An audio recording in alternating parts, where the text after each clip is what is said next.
Hello, hello, hello, and welcome to English Learning for Curious Minds by Leonardo English, the show where you can listen to fascinating stories and learn weird and wonderful things about the world at the same time as improving your English. I'm Alistair Budge, and today is going to be an unusual episode. It's unusual because you might think you've heard it before. The first episode I ever made was called Meet the English Learning for Curious Minds podcast. Perhaps you've already listened to hundreds of episodes and you think you've already met the podcast. But don't worry, this will be a bit different, or at least it will be significantly updated. In this episode, I'm going to talk about myself and this podcast. I'll talk about how things have developed since I started it. I'll give you a bit of a private, behind-the-scenes look at how the sausage is made. And I'll tell you a little bit about what I've learned in the past 3.5 years. Okay then, let's get right into it. So, perhaps you've already listened to the very first episode of English Learning for Curious Minds. Perhaps you've listened to every episode of English Learning for Curious Minds. If so, you're amazing, thank you. No matter whether this is the first episode you've ever listened to, or you've listened to every single one of them, let me start by telling you a little bit about me, the host of the podcast. I'm Alistair Budge. As you might be able to tell from my accent, I'm from the UK. I'm British. I grew up in a bunch of different places in the UK, from the south of England to just outside Edinburgh in Scotland. I've lived most of my life in London, but I definitely not call myself a Londoner. I'm not actually in the UK right now. In fact, I haven't actually lived in the UK for quite a long time. For the past 6 years, I've been living on a tiny island called Malta, which is in the Mediterranean Sea, just south of Sicily. Your next logical question might be, why? That seems like an unusual place to be, so what are you doing there? The answer is actually quite simple. My wife was offered a job at the university here. We knew absolutely nothing about Malta. I didn't even really know where it was. But we thought, well, why not? And packed up everything from London and moved. Her job was originally a 1-year contract, which turned into 2 years, 3 years, and, well, life can surprise you. We're still here 6.5 years later. So let me tell you a bit about this podcast, about English Learning for Curious Minds. I started it at the end of 2019, 3.5 years ago. To be completely honest with you, I started it as a bit of an experiment to see whether anyone would listen.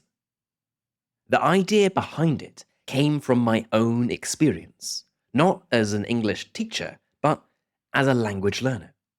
See, like you, I imagine, I think of myself more as a language learner than as a teacher.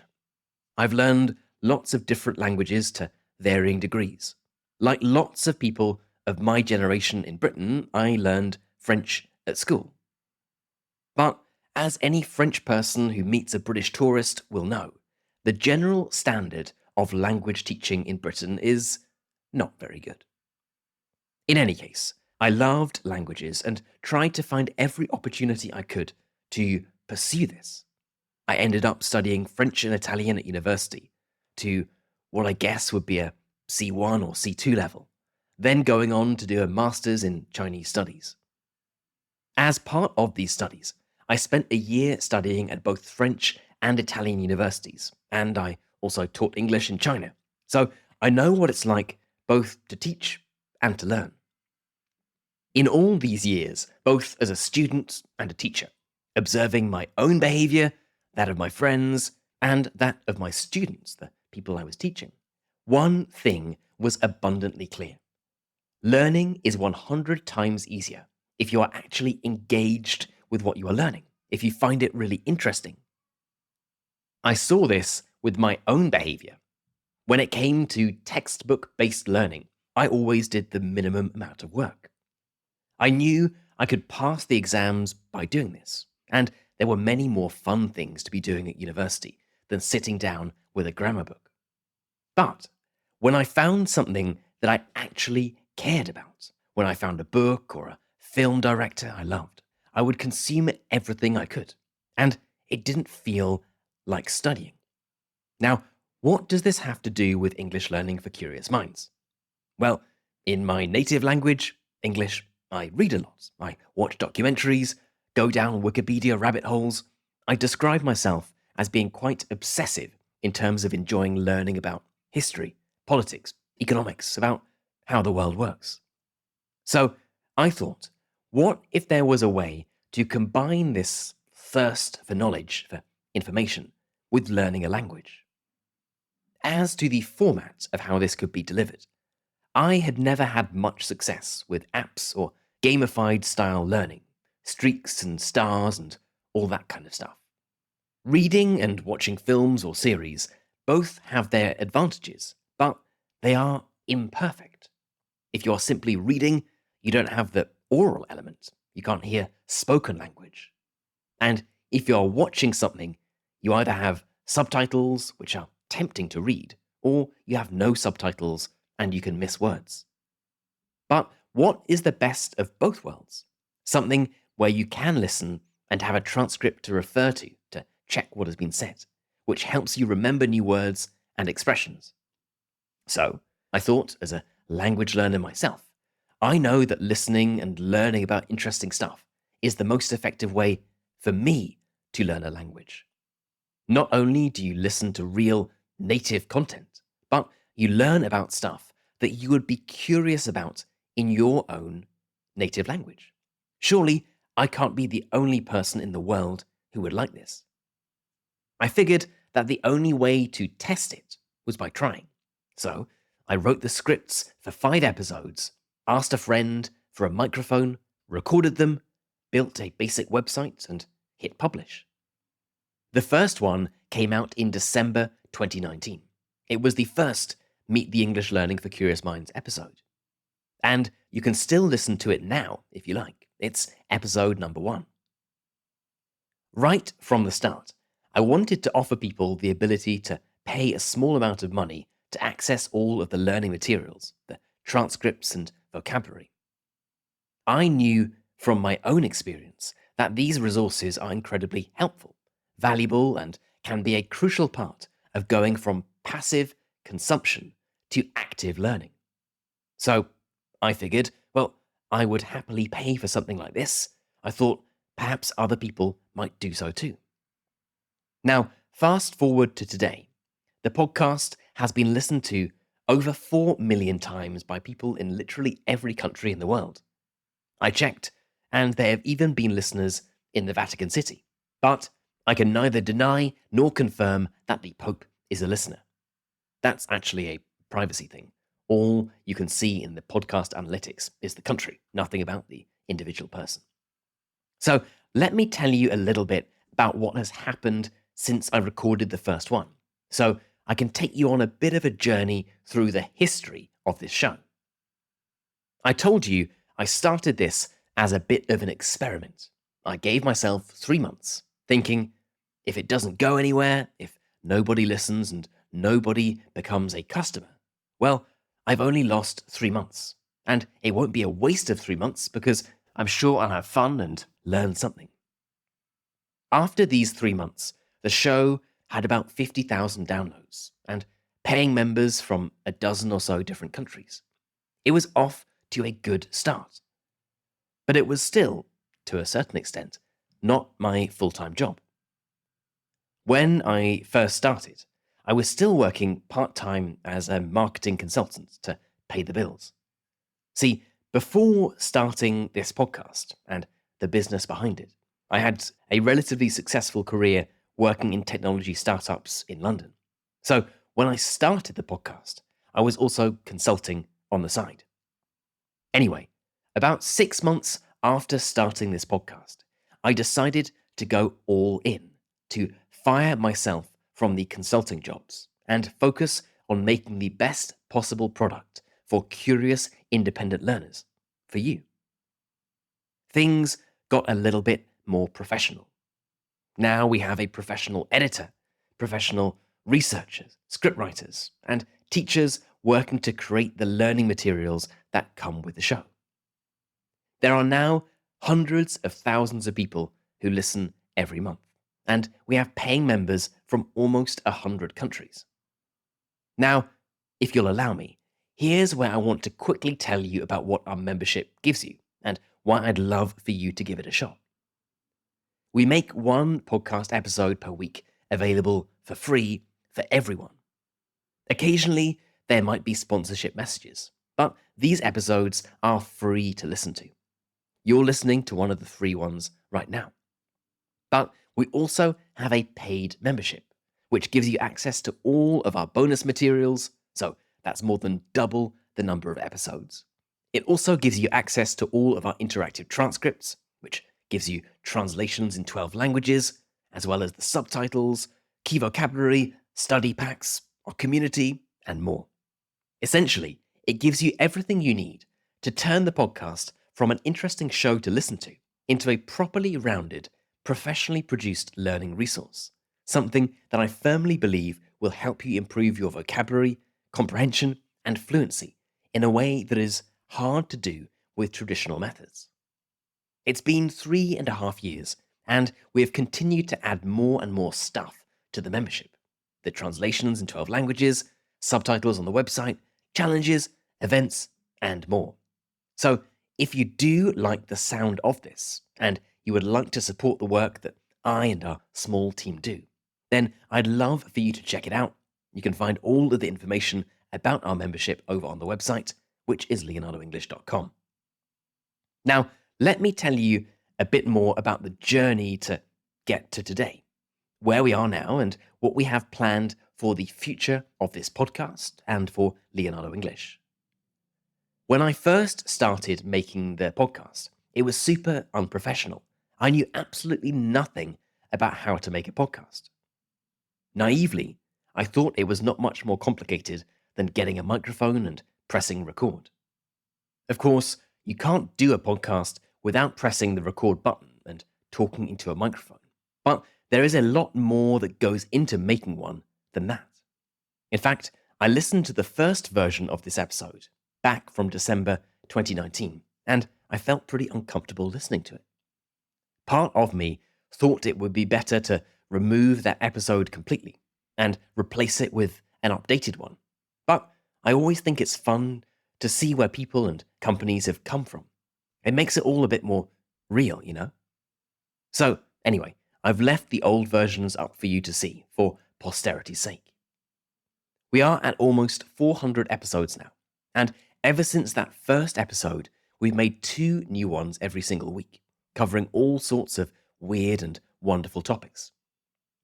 As for the process of going from an idea to a finished episode, it's actually quite a lot more complicated than you might think it is. First, there's the idea, the concept for the episode, or for the series. I'm often asked how we come up with the ideas, but the truth is that I have a massive list of potential ideas. Plus, we have lots of great suggestions from members, so there is absolutely no shortage of potential ideas. Then, we plan out the structure for the episode. The research team does amazing work researching the subject matter at hand and then writing an outline. Next up is the script writing itself, where we try to turn an interesting subject into a compelling story. Sometimes this is really easy, if there's a story about someone's life or a particular historical event with lots of twists and turns. Sometimes it's a bit trickier, for example, if it's about a political or philosophical concept, but we try to draw out the human elements of it to turn it into a nice story. When the script is complete, I'll normally leave it for a few days, then go back and rewrite large parts of it. Then comes the recording. That bit's not so complicated. It's literally a case of having a microphone and pressing record. But I hadn't appreciated until starting this podcast that it is actually quite difficult to get good quality sound. I live in Malta, which is essentially a 24/7 construction site. So finding a time where there are no hammers or drills is difficult. I also live across the street from a pub and have 2 young children. So finding a time when there are no drills, no children, and no people drinking beer across the streets is not easy. In fact, for about 6 months, I had to record every episode after 11 o'clock at night, as that was the only time where there was relative peace. Anyway, after the recording comes the editing. Up to episode number 100, I think it was, I did all of the editing myself. Now we have a professional editor, so if you've been listening since the start and you've noticed the sound quality getting better, well, you have our editor, Eze, to thank for that. After the editing, we go through and create the worksheets, including custom definitions for advanced vocabulary, vocabulary explanations, and, as of recently, a series of comprehension and vocabulary questions, a quiz to test your knowledge after listening to the episode. We write a description of the episode, write a summary, find a relevant image, add tags to it so people can find it easily on the website, create a little YouTube video, then upload it. All in all, from start to finish, one episode can take anything from 8 to 20 hours to make. And this happens twice a week. You get to enjoy the finished product, but there is a lot of work behind the scenes with making this style of highly researched and produced type of podcast. Now, if this is one of the first episodes you've listened to, you might be wondering, where should I start? It is a good question.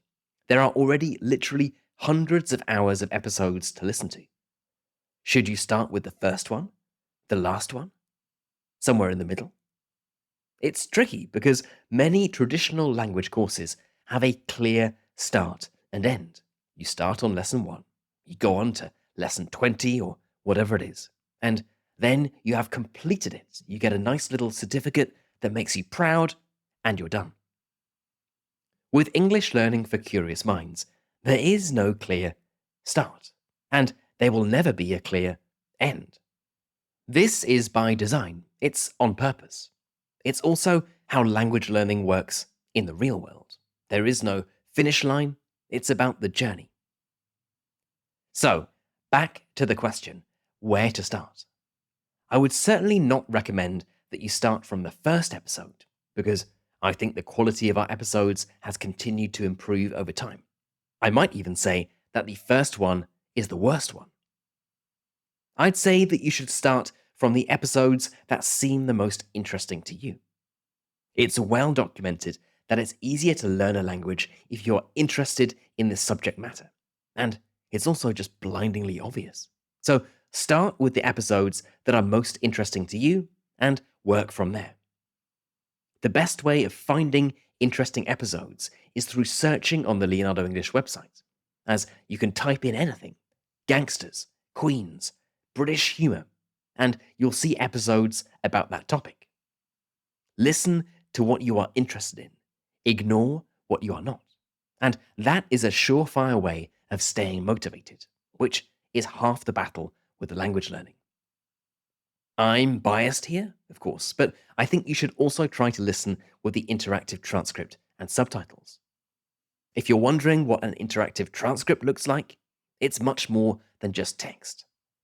The transcript has translations in 12 languages, so you can tap on any word or expression and get the definition in your language. This also works with the subtitles, so if there is any word, expression, or even sentence you don't understand, you can tap on it and you'll see a translation in your language. Now, why am I saying you should use them? Well, even if you can understand most of what is being said without the transcript, seeing the words written down at the same time as hearing them will help your reading comprehension, your spelling, and therefore your written English. And the fact that you have all of the advanced words and phrases explained for you means you have extra help if you don't understand something. We do have a selection of episodes with free transcripts on the website, so go and check those out to see for yourself. Now, the final point I want to say is that even though we've been going for 3.5 years, and we're almost at episode number 400. I see this as right at the beginning of an exciting journey. Not only are we working hard to make 2 fascinating episodes of English Learning for Curious Minds every single week, but we're working on new challenges, new shows like Pioneers of the Continuum, and new ways of helping curious, independent learners like you improve their English in a more interesting way.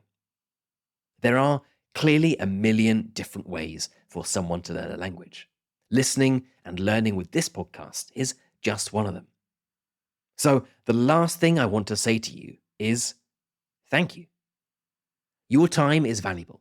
You've either already chosen or are perhaps at the start of choosing to listen and learn with English Learning for Curious Minds. And this is a wonderful thing. When I made the first episode, I had no idea that so many people, including you, would listen and learn with something I made as a bit of an experiment. And knowing that it's helping you and people like you, well, that makes me very happy indeed. Okay then, that is it for this unusual episode, Meet English Learning for Curious Minds, version 2. I hope it was interesting nonetheless, and whether you have indeed been listening from right at the beginning, or whether this was the first episode you've ever listened to, well, I hope it was an interesting one. As always, I would love to know what you thought about this episode. I'd love to hear from you. How did you hear about English Learning for Curious Minds? How many episodes have you listened to so far? What was your favorite and why? I would love to know, so let's get this discussion started. For the members among you, you can head right into our community forum, which is at community.leonardoenglish.com, and get chatting away to other curious minds. And as a final reminder, if you would like to go to the next level and turn this podcast into a fully fledged English learning resource, then I'd love for you to think about becoming a member. You can find out all of the information about that over at leonardoenglish.com. And if you aren't yet ready to become a member, but you would like to do something to support the show, then I would love for you to think about leaving a review or a star rating on your favorite podcast app. It takes less than 30 seconds to do, but they are super helpful, and each one brings a smile to my face. You've been listening to English Learning for Curious Minds by Leonardo English. I'm Alistair Budge, you stay safe, and I'll catch you in the next episode.